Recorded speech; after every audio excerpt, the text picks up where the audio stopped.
Number 2, आपने हमारा पहला वाला वीडियो देखा होगा जिसमें मैंने fundamentals, American health care system के जो फंडामेंटल्स हैं, practice, medical provider, insurance companies, pairs, उनका नेटवर्क कैसे बनता है, ये सब आपको मैंने पहले वाले वीडियो में बताया था। अब मैं आपको जो दूसरा वीडियो बनाने जा रहा हूँ और जिसके बारे में बात करेंगे वो ये बात करेंगे कि मेडिकल बिलिंग से पहले ऐसी क्या चीज है जो कॉम्प्लेक्स चीजें हैं जिनको हमें समझना जरूरी है। और दो चीजें बहुत जरूरी हैं। एक तो ये समझना कि नेटवर्क जो बनता है डॉक्टर्स का और इंश्योरेंस कंपनीज का, वो नेटवर्क कैसे बनता है, कैसे तैयार होता है। और दूसरा ये समझना बहुत जरूरी है कि उस नेटवर्क में जब डॉक्टर्स एनरोल होते हैं उनका रिएम्बर्समेंट कैसे सेट होता है। क्योंकि ये दोनों चीजें आपको इसलिए समझनी जरूरी है, जब आप मेडिकल बिलिंग करेंगे तो उसमें आपको एक टर्म आएगी जिसका नाम होता है फी स्केड्यूल। और उस फी स्केड्यूल को समझने के लिए आपको फंडामेंटली नेटवर्क एनरोलमेंट और फिजिशियन पार्टिसिपेशन, ये दोनों चीजें बहुत अच्छे से समझनी पड़ेगी, क्योंकि उसके बेसिस पे फी स्केड्यूल बनता है और वहां से एक्चुअली मेडिकल बिलिंग एक्चुअली शुरू होती है। तो अभी हम जो इस क्लास में बात करेंगे वो इन दो चीज़ों की बात करेंगे, फिर हम फीस शेड्यूल पे आएंगे। तो ये वीडियो बहुत इंपॉर्टेंट है, इसको वॉच करें। अगेन अगर लाइक करें तो शेयर करें। Thank you. करिए अभी नेटवर्क की, राइट। लास्ट क्लास में समझा था पेयर, अच्छे से समझ लिया था। Payer is equal to insurance company.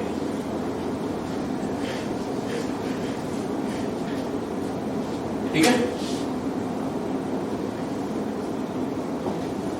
Pair मतलब बहुत सीधा सीधा इंश्योरेंस कंपनी है ना, इसको ज्यादा कॉम्प्लेक्स नहीं बनाते, क्योंकि क्या होता है आप जितनी कॉम्प्लेक्स डेफिनेशन बोलते हैं चीज को, उसको समझने में उतने नहीं होते।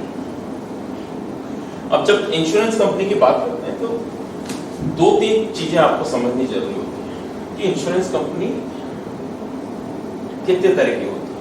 तो इंश्योरेंस कंपनी का तो हमें पता है मॉडल, जो यूएस में मॉडल है वही मॉडल भारत में, कोई मॉडल डिफरेंट तो है नहीं इसके।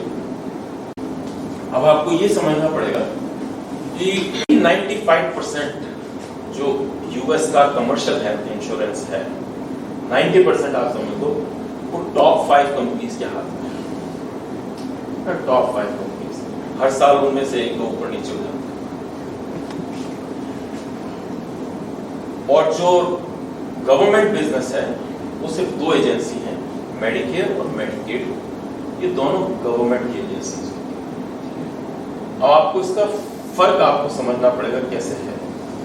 तो अभी जो हमने पिछली क्लास में समझा है कि जो एम्प्लॉयर बेस्ड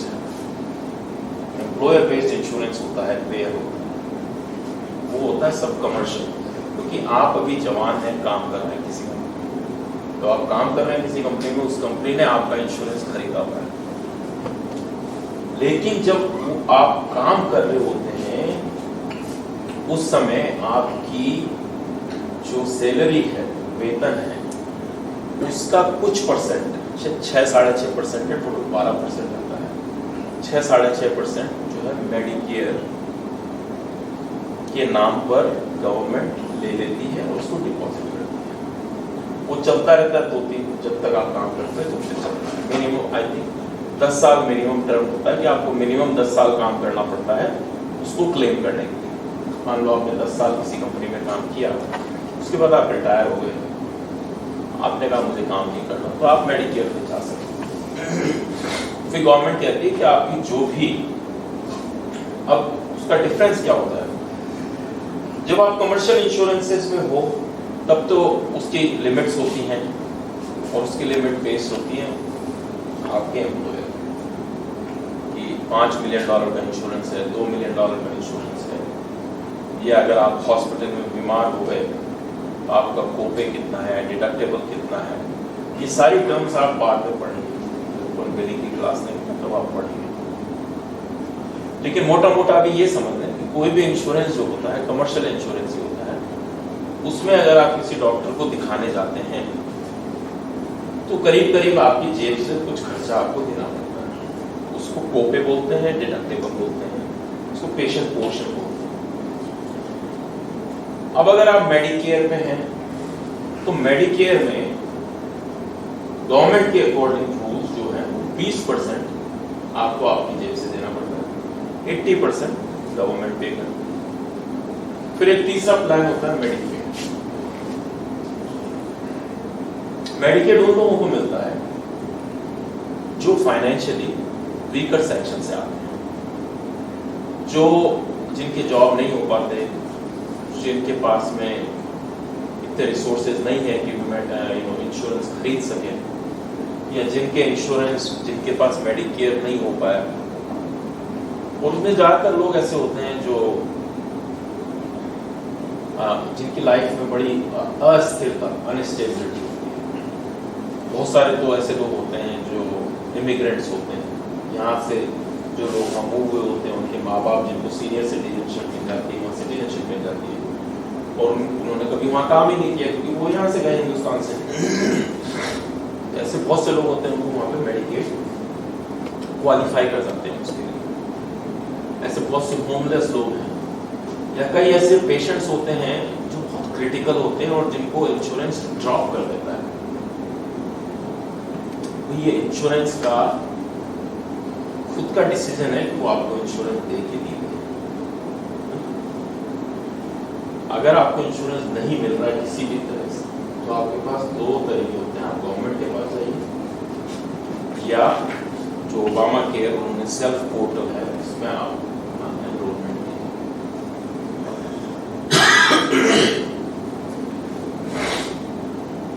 अब आपको ये समझना पड़ेगा, तो बेसिकली 3 तरह के इंश्योरेंस हो गए। पेयर हो गए, कमर्शियल इंश्योरेंस हो गए, मेडिकेयर हो गया, मेडिकेयर हो गया।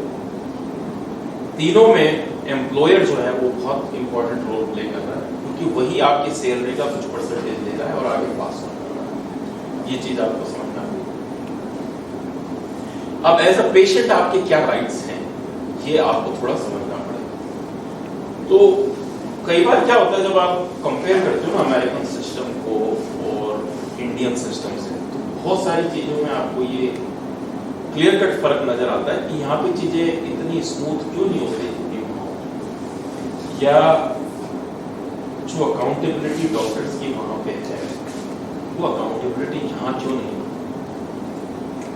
जो प्रोवाइडर्स की अकाउंटेबिलिटी वहां है। वहां आपको पता है कि अगर हॉस्पिटल ने पेशेंट को गलती से बाय मिस्टेक पे अगर कुछ कर दिया, या पेशेंट मर गया या नेग्लिजेंस हो गई, तो उसके लिए सेपरेट इंश्योरेंस है, उसको बोलते हैं माल प्रैक्टिस इंश्योरेंस, और उसमें से उसके भुगतान हॉस्पिटल को करना पड़ता है या डॉक्टर को करना पड़ता है। उसको बोलते हैं माल प्रैक्टिस, ML प्रैक्टिस इंश्योरेंस। हर डॉक्टर को माल प्रैक्टिस इंश्योरेंस बाय करना पड़ता है, और अगर वो हॉस्पिटल का एम्प्लॉय है तो हॉस्पिटल उसको बाय करता है। मेडिकल प्रैक्टिस का एम्प्लॉय है तो मेडिकल प्रैक्टिस उसको इंश्योरेंस, वो इंश्योरेंस अलग है, वो डॉक्टर को लेना पड़ता है, प्रोवाइडर को लेना पड़ता है, to protect himself from potential negligence. आप समझ रहे हैं, ताकि वो डॉक्टर और हॉस्पिटल दोनों प्रोटेक्टेड रहे। एक दूसरा कारण ये भी है कि उससे पूरे सिस्टम में अकाउंटेबिलिटी बनती है, मैंडेटरी है वो। अगर आपको डॉक्टर रहना है, पेशेंट देखने हैं, तो आपको माल प्रैक्टिस करना है। उससे आपकी अकाउंटेबिलिटी बनती है कि आप कोई ऐसी नेग्लिजेंस नहीं करते, जानबूझ के तो नहीं करते, कि जिससे पेशेंट की मौत हो जाए या उसको गलत ट्रीटमेंट। तो ये जो पूरा सिस्टम बनाया है ना अमेरिकन कंपनी का, वो इस तरह से बनाया है कि जिसमें हर किसी की जवाबदेही, अकाउंटेबिलिटी हर लेवल पे। केवल एक ही इसमें पूरे जो नेटवर्क में ना एक ही बंदा है जिसकी जवाबदेही नहीं है, वो है पेशेंट, वो कस्टमर है। तो उसके अलावा बाकी सब लोगों की जो हेल्थ केयर प्रोवाइड कर रहे हैं, रेंडर कर रहे हैं, इंश्योरेंस कंपनी है, सबकी कोई ना कोई जवाबदेही है सिस्टम के प्रति। पेशेंट को कोई मतलब नहीं, पेशेंट को अपनी सर्विस से मतलब है, वो ठीक हो जाए, उसको अच्छी से अच्छी सर्विस मिल जाए, that's all he cares for.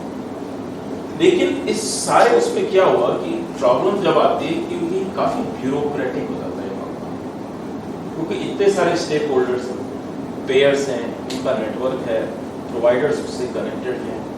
अब जैसे मैं आपको एक एग्जांपल इसमें देता हूँ, हमने बात करी थी लास्ट वाली स्लाइड में रेफरल। तो पेशेंट जब प्राइमरी केयर के पास में गया, प्राइमरी केयर ने देखा पेशेंट के पास में, पेशेंट के पेट में दर्द है, प्राइमरी केयर ने कहा भाई तुम जीआई के पास जाओ ना। तो अब उसका एक प्रोसेस होता है, उसको रेफरल हो, तो उसको रेफरल यहाँ तो बहुत ईजी होता है, डॉक्टर कॉल कर देता है कि भाई मैं पेशेंट भेज रहा हूँ देख ले। वहाँ क्या होता है, उसको राइटिंग में ये देना पड़ता है स्पेशलिस्ट को कि ये पेशेंट आ रहा है, इसको मैंने देखा, इसके ये यहाँ प्रॉब्लम है, इसके कोड्स ये हैं जो मैंने बिल करे इंश्योरेंस को, तुम तुम्हारे कोड्स ये देख लेना, ये आ रहा है कोलोनोस्कोपी के लिए जिसके लिए आ रहा है। तो वो रेफरल का वो डॉक्यूमेंट वहाँ से उठाता है पेशेंट। ये बहुत अच्छी चीज़ है, तो वहाँ पर टेक्नोलॉजी बहुत बढ़िया है। तो उसी समय क्या करते हैं, सब जगह EMR है, इलेक्ट्रॉनिक मेडिकल रिकॉर्ड सिस्टम है, तो जो ऑफिस में लड़कियां काम करती हैं, लड़के काम करते हैं, ज़्यादातर ऑफिस में लड़कियां काम करती हैं मेडिकल ऑफिस, तो उसका फैक्स बना के भेज देते हैं स्पेशलिस्ट। वहाँ पे डेटा जो है ना सारा बहुत एक्सेसिबल है, इन्होंने जितना भी डेटा है वो सबको बांधा हुआ है। तो प्राइमरी केयर के पास में वहाँ के जितने टॉप फिजिशियंस हैं उनका डेटा होता है, तो वो कंप्यूटर में जाता है और क्या करेगा, बोलेगा कि mister Patel you have a patient coming, ये इमरजेंसी पेशेंट है। अगर वो मान लो पेशेंट ऐसा है कि बहुत ही इमरजेंसी, उसको लग रहा है कि इसकी कैंसर है फटने वाला, तो वो उसको हॉस्पिटल भेजेगा। कोई पेशेंट आया, हार्ट का मरीज आया, उसको लगा कि यार ये तो आउट ऑफ कंट्रोल होने वाला है, उसको बोलेगा तुम तुरंत इमरजेंसी में जाओ। वो क्यों भेजते हैं इमरजेंसी में, अपनी बात है इन पेशेंट और आउट पेशेंट। इमरजेंसी में इसलिए भेजा जाता है कि वहाँ पे सारे डॉक्टर्स अवेलेबल रहते हैं। तो बहुत सारे केसेस आपने ऐसे सुने होंगे जो हार्ट के पेशेंट होते हैं, बाय द टाइम हॉस्पिटल जाते हैं मर जाते हैं। वहाँ पे ये जो रेट है बहुत मिनिमम है। कुछ रूल्स इस तरह के हैं, जैसे आपने जैसे 911 कॉल किया, पुलिस को कॉल किया, 5 मिनट के अंदर आपके घर आ जाते हैं, या जहाँ भी आपका एक्सीडेंट हुआ, ट्रॉमा हुआ, वहाँ एक बहुत इंपॉर्टेंट रूल है कि जैसे सड़क पे दुर्घटना हो गई, एक्सीडेंट हो गया, तो 2 मिनट के अंदर तो पुलिस आ जाती है, और अगर पुलिस को लगा कि ये पेशेंट मरने वाला है तो 5-10 मिनट के अंदर वहाँ पे हेलीकॉप्टर उठा उस पेशेंट को लिफ्ट करते हैं और सीधे ऐसे इमरजेंसी रूम से जहाँ पे लैंड कराते हैं, पेशेंट को हॉस्पिटल में वहीं पे लैंड कराते हैं, और 10 मिनट के अंदर अंदर तो उसका अगर हार्ट अटैक का केस है तो इलाज चालू होता है। क्योंकि हार्ट अटैक में ये मानते हैं कि जो पहला आधा घंटा होता है वो गोल्डन पीरियड होता है किसी की भी लाइफ सेविंग। तो ध्यान शुरू में मैंने आपको बताया कि एक चीज बहुत इंपॉर्टेंट है अमेरिका में, वो है इंफॉर्मेशन, एक्सेसिबिलिटी ऑफ इंफॉर्मेशन, चाहे वो पेशेंट्स को हो, प्रोवाइडर को हो, या पुलिस को हो, या जो नॉर्मल लोग हैं जो देख रहे हैं कि भाई सड़क पे किसी को कोई तकलीफ हो गई, तो सड़क पे तो वैसे कोई घूमता नहीं, वहाँ पे जाकर कोई काम नहीं, वैसे तो कोई दिखेगा नहीं आपको, जैसे यहाँ होता है पेशेंट सड़क पर पड़ा। कार में अगर किसी को हार्ट अटैक आ गया या कोई एक्सीडेंट हो गया तो इमीडिएटली ये होता है कि वहाँ कोई पुलिस वाला अवेलेबल होता है, या कोई अगर 911 को कॉल करता है तो इमीडिएटली उनको हेल्प देते हैं। तो उस सिनेरियो में जो अपन बात कर रहे थे कि जवाबदेही कितनी इंपॉर्टेंट है सिस्टम, ये पूरा जो सिनेरियो मेडिकल बिलिंग का, कोडिंग का जो है, ये इसलिए बनाया गया है ताकि हर लेवल पे डॉक्टर्स की जवाबदेही पेशेंट्स के प्रति रहे, और पेशेंट्स को वो कस्टमर सर्विस मिले जिसके वो हकदार है पेशेंट। और किस चीज के वो हकदार है? Mainly quality of health. तो पेशेंट को क्या चाहिए ना कि उसको बेस्ट से बेस्ट इलाज मिले, उसके अलावा तो चाहिए। तो उस चीज के लिए ये पूरी की पूरी जो एक एक्सरसाइज की गई है, जो ये सिस्टम बनाया गया है, ये सिस्टम इस तरह से डेवलप किया गया है ताकि वो चीज पेशेंट को अवेलेबल हो जाए। तो उसके लिए जैसे ही एम्प्लॉयर ने इंश्योरेंस कंपनी को, पेयर को कांटेक्ट किया और उसकी हेल्थ पॉलिसीज बाय करी, तो उसमें क्या होता है कि एक कॉन्ट्रैक्ट बनता है उस एम्प्लॉयर के बीच में और पेयर के बीच में। उस कॉन्ट्रैक्ट को बोलते हैं पेयर एम्प्लॉयर और प्रोवाइडर।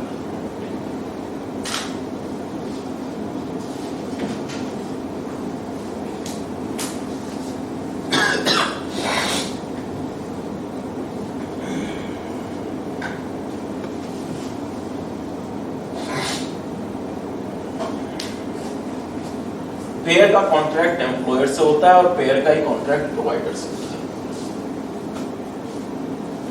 प्रोवाइडर से जो कॉन्ट्रैक्ट बनते हैं उनको बोलते हैं हम क्रेडेंशियलिंग।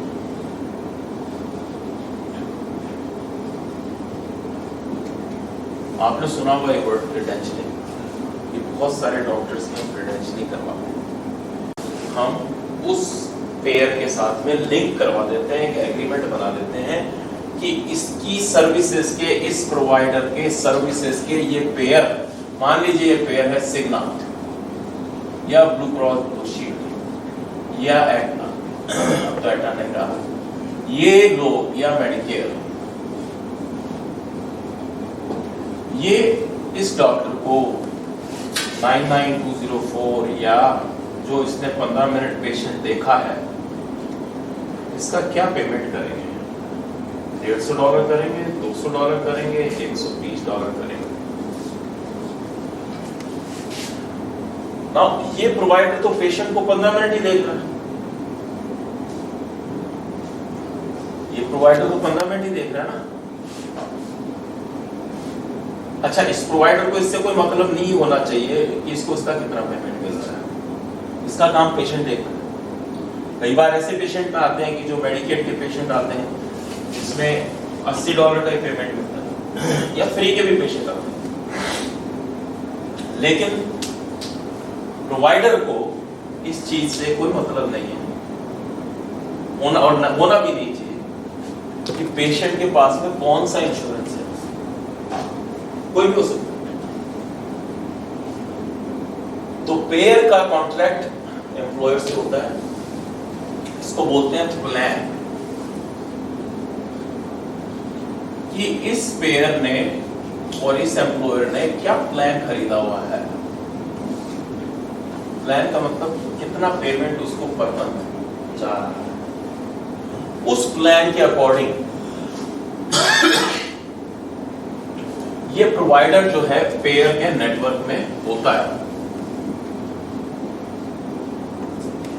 कई बार क्या होता है, same blue cross blue shield, same blue cross blue shield के 10 प्लान, तो ये प्रोवाइडर एक प्लान में तो हो सकता है, जैसे उसको बोलते हैं, एक प्लान का नाम होता है HMO, एक का होता है PPO, या इस तरह के और 3 4 5 होते हैं। तो मान लो ये प्रोवाइडर PPO तो होगा लेकिन HMO नहीं होगा। अब जिन लोगों को ये चीज समझ में नहीं आई, आप एज अ मेडिकल बिलर आपको ये चीज समझ में नहीं आई कि डिफरेंस क्या होता है HMO या PPO में, तो वहां पे जो बिलर जो उसके ऑफिस में बैठी है वो क्या करेगी, वो इस पेशेंट को ले लेगी बिना जाने। अब मान लो पेशेंट HMO निकल आया, HMO में प्रोवाइडर एनरोल नहीं है ना, यहां नहीं है, केवल इसमें है, तो इस डॉक्टर को तो पता नहीं चलेगा, ये तो अंदर रूम में देख रहा है पेशेंट को, इसने तो पेशेंट देख लिया, पेशेंट देख भी लिया, पेशेंट को सर्विस मिल गई। बाद में जब आपने बिलिंग करी तो पता चला कि जहां इसको $150 मिलना चाहिए था वहां इसको $0 मिला। आपने जब बिलिंग कर दी तो इस पेशेंट का आपको $0 मिला, कुछ भी नहीं मिला। तो फिर हमने एज अ मेडिकल बिलिंग उसको इन्वेस्टिगेट किया, भाई ऐसा क्यों हुआ। तो भाई वो इसलिए हुआ कि ऑफिस ने ध्यान नहीं रखा, पेशेंट के पास में HMO था, उसको वहीं बोल देते कि भाई हम ये इंश्योरेंस नहीं देते, आप किसी दूसरे डॉक्टर के पास जाओ। पेशेंट ने क्या किया, इंश्योरेंस कंपनी को कॉल किया, और बोला कि भाई मेरा प्राइमरी केयर ये है, वो ब्लू क्रॉस ब्लू शील्ड ले लेगा क्या? अब जो भी वहां बैठा था पेयर के पास, जो भी कस्टमर सर्विस थी या जैसे भी था, अब ये आजकल इलेक्ट्रॉनिक हो गया प्रोसेस, पहले तो फोन पे करते थे, अब आजकल आप लोग क्या करते हैं, एलिजिबिलिटी वेरिफिकेशन चेक करते हैं। लेकिन जब तक तो पेशेंट देख लिया, बाद में एलिजिबिलिटी चेक करना क्या फायदा, पहले करो। जब पेशेंट आ रहा है, जब पेशेंट का स्केड्यूलिंग हुआ, तो पेशेंट ने कहा कि भाई मैं 3 दिन बाद इस डॉक्टर को देखूंगा, तो आपके पास 3 दिन थे, आप उस समय उसका एलिजिबिलिटी चेक करते, एलिजिबिलिटी चेक करके वो मैसेज आप डॉक्टर के ऑफिस में भिजवाते और वहां बोलते कि भाई ये पेशेंट क्वालिफाई नहीं करता है या ये क्वालिफाई करता है। वो मैसेज जब आप उनके पास में भिजवाएंगे, तब आपका एक्चुअल मेडिकल बिलिंग का काम शुरू होगा।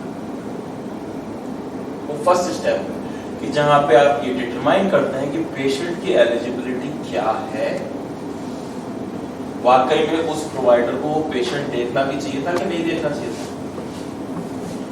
अब मान लो देख लिया, गलती हो गई। एक तो ये होता है कि गलती हो गई तो आप चिल्लाते रहो, रोते रहो, उससे कुछ होता नहीं, लेकिन गलती हो गई तो अब क्या करेंगे? तो 2 तरह की चीजें होती है, एक होती है इन नेटवर्क जिसकी हम बात कर रहे हैं, और एक होता है आउट ऑफ नेटवर्क।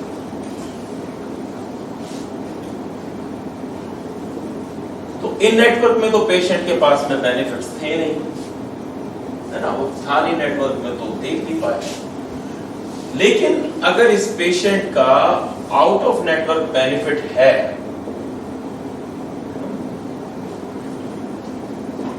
और बहुत अच्छा बेनिफिट है, मतलब इससे कोई फर्क नहीं पड़ता कि ये इन नेटवर्क देखे आउट ऑफ नेटवर्क देखे, इंश्योरेंस कंपनी तो पे करेगी ही करेगी। ये हो सकता है कि वो 150 पे ना करे, वो ये कहे कि तुम्हारे आउट ऑफ नेटवर्क 2000 का डिडक्टेबल है। आप देख तो सकते हैं डॉक्टर, लेकिन 2000 तक तो आपको आपकी जेब से पैसे देने पड़ेंगे। अब मान लो किसी कारणवश ये पेशेंट जो था ये साल के बीच में जाता है। अब ध्यान, मैंने पहले आपको समझाया था कि हर पॉलिसी अब साल के शुरू में शुरू होती है या मिड में शुरू होती है। तो मान लो इसकी पॉलिसी साल के शुरू में शुरू हुई, और हो सकता है इसने किसी आउट ऑफ नेटवर्क प्रोवाइडर को पहले ही देख लिया हो, किसी हॉस्पिटल में चला गया हो, और वहां इसके 2000 ऑलरेडी खर्च हो गए। तो अब क्या होगा, क्या सिनेरियो बनता है अगर ये 2000 ऑलरेडी एग्जॉस्ट हो गए? तो इंश्योरेंस कंपनी क्या कहेगी कि भाई चूंकि इसके 2000 तो इसे ऑलरेडी अपनी जेब से दे चुका है, हम अब मान लो डॉक्टर ने आउट ऑफ नेटवर्क, जब डॉक्टर बिल करता है 150 की जगह उसने 300 बिल कर दिए, क्योंकि डॉक्टर के बिलर को पता है, वो स्मार्ट है कि आउट ऑफ नेटवर्क हम ज्यादा बिल कर देते हैं, ज्यादा बिल कर दिए। तो क्या होगा, इंश्योरेंस कंपनी कहेगी कि हम 200 ही देंगे। इसको बोलते हैं आउट ऑफ नेटवर्क नेगोशिएशन। अब आजकल ये नए रूल्स आ गए, आउट ऑफ नेटवर्क नेगोशिएशन भी खत्म हो गया, उसकी हम बात करेंगे आगे। लेकिन आज तक ये सिनेरियो होता था, और अभी भी इन नेटवर्क और आउट ऑफ नेटवर्क का यही पर्पस होता है कि इन नेटवर्क का तो फीस शेड्यूल तय है, आउट ऑफ नेटवर्क का डिडक्टेबल तय है, पेनल्टी तय है कि भाई इतना तो तुम अपनी जेब से दोगे, मतलब कोई इमरजेंसी हो गई तो। बाकी वही कहते हैं भाई तुम जाओ क्यों आउट ऑफ नेटवर्क, आप कोशिश यही करो कि आपको इन नेटवर्क प्रोवाइडर मिल जाए। लेकिन अब कुछ लोग होते हैं जो ट्रैवल करते हैं, सपोज मैं यहाँ पे इंडिया आ गया, मैं अमेरिका में रहता हूँ, इंडिया आ गया, या मैं कहीं और चला गया, अमेरिका में किसी दूसरे टाउन में चला गया। अब उस टाउन में जो डॉक्टर अवेलेबल है वो आउट ऑफ नेटवर्क होंगे उस पर्टिकुलर प्लान के लिए। तो जब आउट ऑफ नेटवर्क होंगे, और अगर मैं बीमार पड़ गया या इमरजेंसी हॉस्पिटल में चला गया, तो मुझे उसी आउट ऑफ नेटवर्क के तहत अपने आप को दिखाना पड़ेगा। समझ में आ रही है आपको? कई बार क्या होता है कि कुछ प्रोवाइडर्स बड़े स्मार्ट होते हैं। एक चीज समझाई थी मेडिकल प्रैक्टिस, मैंने शुरुआत किससे करी थी? मेडिकल प्रैक्टिस से।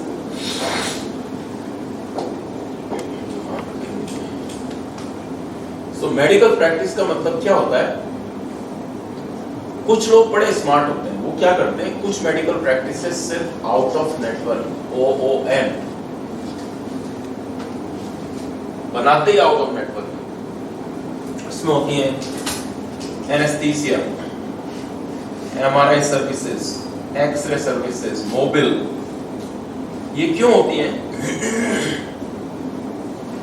इनका रीजन ये होता है कि ये हॉस्पिटल में जाते हैं और जो भी पेशेंट हॉस्पिटल में होता है, क्योंकि वहां तो कोई तरीका नहीं ना पता करने का कि वो नेटवर्क आउट ऑफ नेटवर्क, उन हॉस्पिटल के इनके पास में कॉन्ट्रैक्ट होते हैं जो पेशेंट बेड पे पड़े होते हैं उनको देखते हैं, उनको सर्विस करते हैं।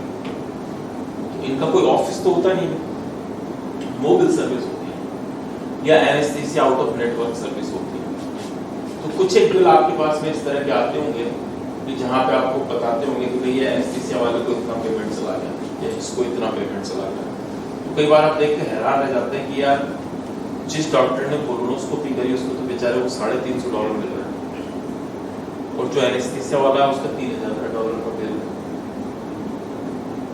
तो थोड़ा दिमाग खराब तो होता ही है ना ये देख के कि भाई जिस डॉक्टर ने इतनी मेहनत करी, उस पेशेंट की कोलोनोस्कोपी करी, 1.5-2 घंटे लगाए, उसको तो $350 दिए और चूंकि आउट ऑफ नेटवर्क एनेस्थीसिया वाले ने एनेस्थीसिया दिया सिर्फ, तो वो भी किसी नर्स ने दिया, उसको $800 का पेमेंट मिला। तो ये कई बार क्या है कि सिस्टम को बेवकूफ बनाने का भी, लेकिन अभी एक नया लॉ आया है जिसके बारे में हम बाद में बात करेंगे। उस लॉ के अकॉर्डिंगली अब आप सरप्राइज बिलिंग नहीं कर सकते। तो ये जो आउट ऑफ नेटवर्क बिलिंग है ना, ये सरप्राइज बिलिंग एक्ट के अंदर आती है। तो उसका अभी उन्होंने नया गवर्नमेंट ने एक्ट बना दिया कि अब इंश्योरेंस से तो आप ले सकते हो जो भी पैसा ले सकते हो, लेकिन आप पेशेंट को बिल नहीं कर सकते। हमारे अभी 1-2 केसेस हो गए जिसमें पेशेंट ने सू कर दिया, उनको बिल चले गए ज्यादा। तो आपको ध्यान रखना पड़ेगा एज अ बिलर कि अब आउट ऑफ नेटवर्क बिलिंग का नया रूल आ गया है। किसी भी पेशेंट, अगर आपको पता है कि आउट ऑफ नेटवर्क है, पेशेंट राइट ऑफ कर दो, आप उसको पेशेंट में मत डालो, उतना ही पोर्शन डालो जितना अलाउड लिखा हुआ है। Don't put the entire not allowed portion.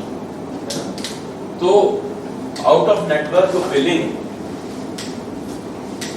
को समझने के लिए सरप्राइज बिलिंग एक्ट जो है, अभी नया सरप्राइज बिलिंग एक्ट एक आया है, उसको समझना बहुत जरूरी होगा, या उसको समझने के लिए ये आउट ऑफ नेटवर्क समझना बहुत जरूरी होगा। इन नेटवर्क आपको मैंने समझा दिया, बहुत सिंपल है। पेयर का जो भी प्लान एम्प्लॉयर के साथ में एग्रीमेंट है, उसी प्लान के अकॉर्डिंगली उनके प्रोवाइडर्स उनके इन नेटवर्क में उनके एग्रीमेंट्स होते हैं, उसको हम क्रेडेंशियलिंग बोलते हैं।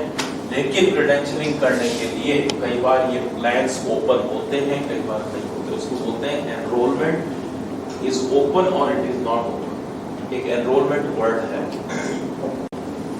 देखिए हम सर्विस देते हैं, जो डॉक्टर शुरू करी ज्यादा पता नहीं है क्योंकि नए डॉक्टर हैं, तो ऑफिस भी ले लिया, नर्स भी हायर कर ली, सॉफ्टवेयर भी लगा लिया, उनका पर्सनल सोशल सर्कल भी है, तो उनके पास में जो दूसरे डॉक्टर हैं वो भी पेशेंट भेजते रहते हैं, तो ये डॉक्टर अच्छा है इसको आप दिखाओ, लेकिन उनके पास में नेटवर्क नहीं होता, एनरोल्ड नहीं होते। तो एनरोल्ड नहीं होते तो वो क्या करते हैं, वो किसी फिर हॉस्पिटल को ज्वाइन करते हैं या किसी ऐसे ग्रुप को ज्वाइन करते हैं जिनके पास ऑलरेडी एनरोलमेंट होता है या उनके पास ग्रुप एनरोलमेंट होता है। मैंने आपको बताया था जो मेडिकल प्रैक्टिसेस होती है, राइट, ये मेडिकल प्रैक्टिसेस का एक टैक्स आईडी होता है। इनके पास में कुछ एग्रीमेंट्स होते हैं, तो कुछ होती है जो बहुत अच्छी नेटवर्क, उनके पास प्लान्स होते हैं, बहुत अच्छे प्लान्स होते हैं, उनके जो फीस शेड्यूल होता है, जो उनके कॉन्ट्रैक्ट्स होते हैं, जो कॉन्ट्रैक्ट अभी समझेंगे, मैं आपको कॉन्ट्रैक्ट समझाऊंगा क्या होता है। कॉन्ट्रैक्ट में क्या होता है कि आप एक स्टैंडर्ड ले लेते हैं कि मेडिकेयर क्या पे कर रहा है। मेडिकेयर की हमने बात करी, मेडिकेयर गवर्नमेंट का इंश्योरेंस है। मेडिकेयर के हर साल फी चेंज हो जाती है। अगर मैं $99,204 या 15 मिनट कंसल्ट के $150 या मेडिकेयर $120 पे कर रहा है, तो हो सकता है इन नेटवर्क ये पेयर BCPS इस प्रोवाइडर को अपने नेटवर्क में रखने के लिए ये बोले कि मैं तुम्हारे को मेडिकेयर से 10% ज्यादा पेमेंट करूंगा, so I will pay you 110% of the Medicare fees get. अब इस 15 मिनट पेशेंट को देखने के उसको $120 मिल रहे थे और अब उससे उसको 10% ज्यादा $12 ज्यादा मिल रहे हैं, तो वो कौन से पेशेंट देखेगा? BCPS के पेशेंट देखेगा। तो ऐसे की कॉन्ट्रैक्ट्स के नेगोशिएशन होती है जिसमें इंश्योरेंस कंपनी ये ड्राइव करती है कि हम तुम्हें मेडिकेयर का कितना X% और पे करेंगे। ज्यादातर कमर्शियल इंश्योरेंसेस के आज की जो सिचुएशन है वो मेडिकेयर से कम ही करते हैं। बहुत कम ऐसी जगह हैं जो स्पेशल एरियाज हैं, HMO क्लाइंट्स हैं, या जिसमें प्राइमरी केयर्स की जो होती हैं वो कोडिंग बड़ी डिफरेंट होती है, HCC प्लान्स हैं उनकी हम बात करेंगे, जिसमें मेडिकेयर से ज्यादा पेमेंट आपको मिल सकती है। लेकिन आज के सिनेरियो में ज्यादातर कमर्शियल BPO प्लान्स या कमर्शियल प्लान्स जिनकी हम बात करेंगे वो मेडिकेयर के आसपास ही 10% कम 10% ज्यादा नॉर्मली कम पेमेंट करते हैं। तो एक तो ये सिनेरियो हो गया जहां आपको कॉन्ट्रैक्ट्स, और ये कॉन्ट्रैक्ट इजीली अवेलेबल नहीं होते। वो इसलिए नहीं होते क्योंकि मान लो एक सिटी में 20-25 प्राइमरी केयर है ब्लू क्रॉस ब्लू शील्ड के किसी प्लान में, और वहां की जो जनसंख्या है उसको सर्व करने के लिए वो 20-25 बहुत है। लेकिन सडनली उस सिटी में जहां की पॉपुलेशन 5 लाख थी वो बढ़ के 8 लाख हो गई, तो वो जो 25 प्राइमरी केयर थे वो तो उसको पूरी नहीं कर सकते, तो उस 8 लाख में हो सकता है 1 लाख पेशेंट भी हो, 50,000 पेशेंट हो या 20,000 पेशेंट। अब वो जो नए पेशेंट बने उस सिटी में या 10 किलोमीटर के एरिया में या 10 माइल के रेडियस में, उसके लिए नए डॉक्टर्स को एनरोल करना पड़ेगा। तो ये काम कौन करेगा? इंश्योरेंस कंपनी करेगी। अब यहाँ पे वो बड़ी क्रिएटिव हो जाती है। इंश्योरेंस कंपनी कहती है कि ये तो नए डॉक्टर हैं, हाँ ये तो अभी आए हैं, इनकी प्रैक्टिस शुरू हुई है, उनके जो पुराने डॉक्टर थे उनको हो सकता है 110% 120% पुराना कॉन्ट्रैक्ट हो मेडिकेयर का। इन डॉक्टरों को कहते हैं हम तो तुम्हारे को 80% ही देंगे। अब हम ये चीजें अगर तुम लोगों के साथ करने तो लोग सारे के सारे एक साथ ज्वाइन करते हैं। किसी को मान लो 20,000 से लेते हैं, किसी को 18,000, किसी को 15,000, किसी को 10,000, काम सेम हो तुम ले लो, नहीं लोगे झगड़ा करते हो। सोचिए वहां पे वो डॉक्टर्स हैं, पढ़े लिखे हैं, सबके पास में डिग्रियां हैं, लेकिन जैसा इंश्योरेंस कंपनी कहेगी वैसा करना। पेशेंट देख लें, क्योंकि पेशेंट आ कहां से रहा है? पेशेंट इंश्योरेंस कंपनी दे रही है ना। पेशेंट सड़क से तो उठ के आएगा नहीं, सड़क से जो उठ के आएगा उसको इंश्योरेंस नहीं होगा, बिना इंश्योरेंस के आपको पेमेंट नहीं मिलेगा। तो पूरा सिस्टम ऐसा डेवलप किया है जिससे हर स्टेक होल्डर को कहीं ना कहीं उसका इंटरेस्ट उसमें छुपा हुआ है। पूरे जो आप सिनेरियो देखेंगे ना उसमें हर एक का उसका इंटरेस्ट कहीं ना कहीं छुपा हुआ है, तो और उसकी अकाउंटेबिलिटी भी है। तो क्या होगा कि अगर मान लो उन्होंने एनरोलमेंट कर भी दिया और नेगोशिएट कर दी प्राइस, डॉक्टर कहे कि भाई मैं तो 80% तो नहीं, कम से कम मुझे 90% तो दो, और ये 2 साल का कॉन्ट्रैक्ट है, उन्होंने 2 साल का कॉन्ट्रैक्ट कर लिया 90% ऑफ मेडिकेयर। अब जब उसने वो कर लिया तो इंश्योरेंस कंपनी ने जो अपने पेशेंट और डॉक्टरों के वेटिंग लिस्ट पे थे, तो 1 महीने बाद का अपॉइंटमेंट मिल रहा था, 2 महीने बाद का अपॉइंटमेंट मिल रहा था, और वही पेशेंट जो है वो जल्दी देखने शुरू कर दिए, पहले तो थी। तो जैसे वो हुई आपके पास में वो जो पेशेंट थे जिनका वेटिंग लिस्ट और waiting period insurance company decide करती है बेस्ड ऑन द रिक्वायरमेंट या पेशेंट इनफ्लक्स। अब जैसे कोविड का टाइम था, एकदम से कोविड हो गया, तो उन्होंने रूल बना दिया कि भाई आप इन नेटवर्क नहीं, आउट ऑफ नेटवर्क नहीं, किसी भी जगह जाकर तो कोविड टेस्ट करा। तो सब लोगों ने बहुत पैसा बनाया उस चक्कर में, जितने भी मेडिकल प्रोवाइडर्स थे, मेडिकल क्लिनिक्स थी, रातों रात नई मेडिकल क्लिनिक्स पैदा हो गई, बन गई, और लोगों ने टेस्टिंग सेंटर्स खोल दिए। क्यों? क्योंकि वो एक इतनी मैस प्रॉब्लम थी जिसमें एक साथ हजारों पेशेंट आने लगे, तो फिर वहाँ तो वो इन नेटवर्क चल नहीं सकता था। तो सारे इंश्योरेंस ने कहा कि भाई अगर कोई भी पेशेंट है, ये 2 कोड हैं, इन कोड के आप कोई भी कहीं भी बिल कर सकते हो, वर्चुअली भी बिल कर सकते हो। तो ये आपको चीजें हैं जो प्लान में समझनी पड़ेगी। इंश्योरेंस प्लान जो होते हैं कैसे बनते हैं, इंश्योरेंस प्लान